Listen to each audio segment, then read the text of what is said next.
Listen up. Here comes a Tonie's original.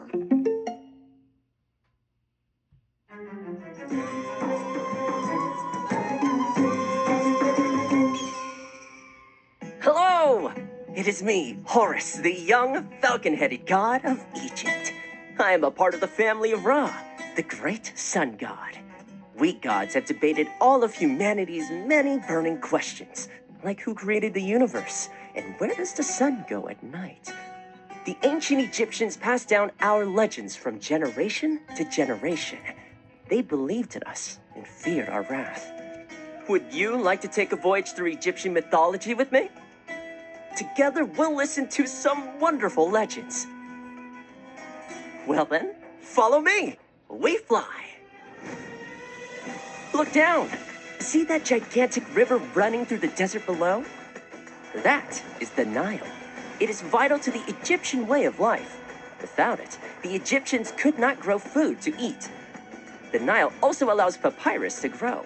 The Egyptians used this plant as paper, turning it into scrolls, on which they wrote down and depicted our many adventures. These scrolls have preserved our names through the centuries. Today, I bring to you the stories they contain. Are you comfortable? Now, listen closely. We're going to discover how life began in the land of Egypt.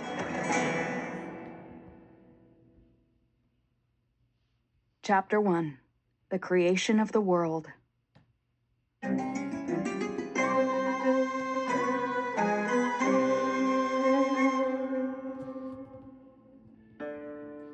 Before the creation of the world, there was only a dark, cold, liquid expanse known as none. There was no sound, no breath, and no movement inside of none. Just muddy water and endless emptiness. Then came Ra, the sun god. He had the body of a man and the head of a falcon, and a glowing ball of light hovered above his head. Ra went to work creating the world, starting with the days. Then Ra had 2 children, Shu, god of air, and Tefnut, goddess of moisture. But the world would not have been complete without the sky and the earth. So Ra's 2 children had 2 children of their own. Their daughter, Nut, was the sky. Their son, Geb, was the earth. Of course, Nun, being so infinite and so cold, was not too fond of Ra and his world building.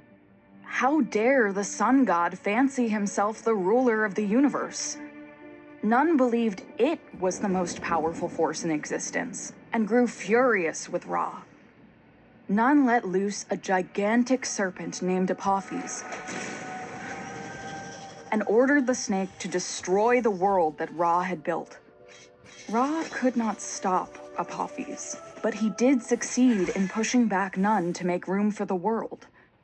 Geb then stretched itself out and created Egypt.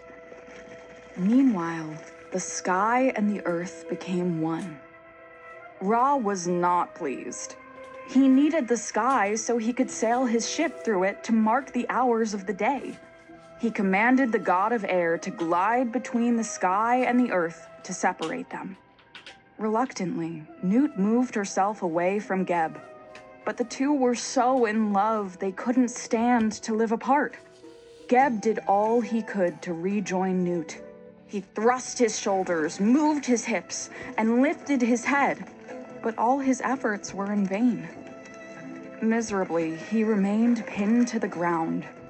Geb's body furrowed into mountains, valleys, and chasms, and Nut stretched herself into the sky above. Light and steady on her fingertips and toes, she never again took her eyes off of her partner.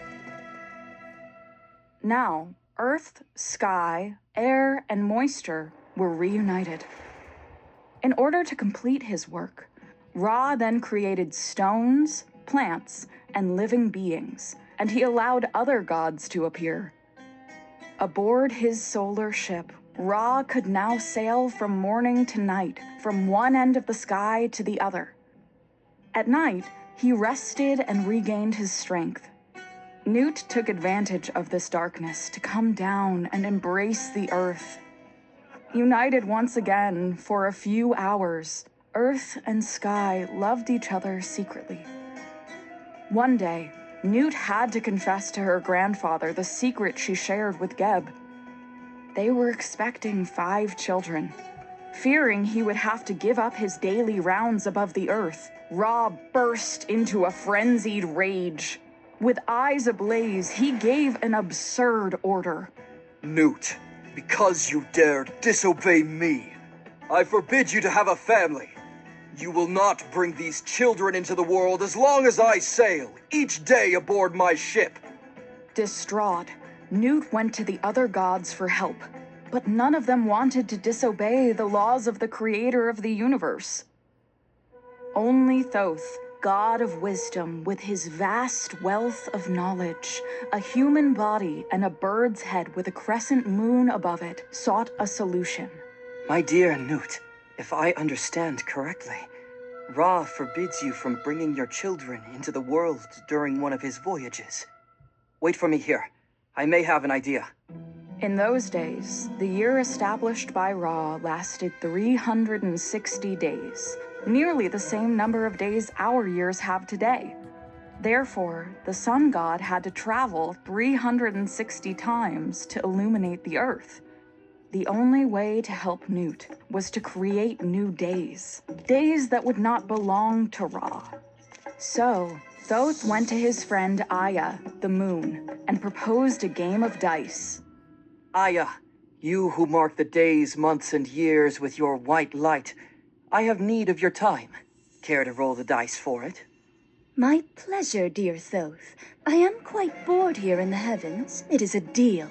Roll the dice, and if I lose, I will create extra hours for you. If you play as well as I do, our game could go on for ages. Indeed, the game took an eternity, but little by little, Thoth won minutes of light, which he stacked on a table beside him. And at the break of dawn, Aya grew pale, and they stopped the game. Well done, friend of my knights.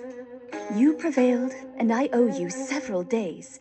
Let us part on good terms. My compliments, Aya. As always, you are a formidable opponent. I thank you for your time. The god of wisdom took leave of his friend and triumphantly presented himself before Newt. Here are 5 full days so that you may give birth. We will add these days to those created by Ra. Perceiving his shrewdness, Newt burst into joy and admiration. Thank you, my dear Thoth. My grandfather forbade me from having children throughout the days he created. But since these 5 days come from the moon, I will not be disobeying Ra. Thus, on each new morning of the end of the year, Newt created children far from the wrath of Ra. The firstborn was Osiris, a boy with an honest face and green skin, who became master of the fertile land. Horus the elder was born the next day.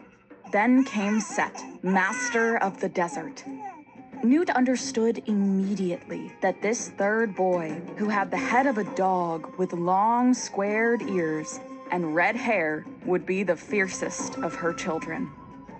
The girls arrived on the ensuing 2 mornings. The first was Isis, full of love, intelligence, and life.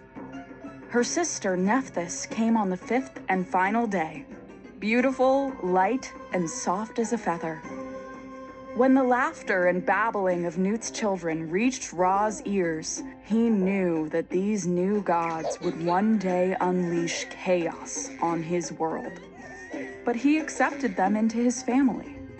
While the time of disorder was still to come, a period of great happiness ensued. Humans respected the gods and built temples to honor them. The fields burst with grain, plants grew without thorns, snakes did not bite, and nobody got sick. Even the Nun, which gave the world blessed rain, the sea, and the magnificent river Nile,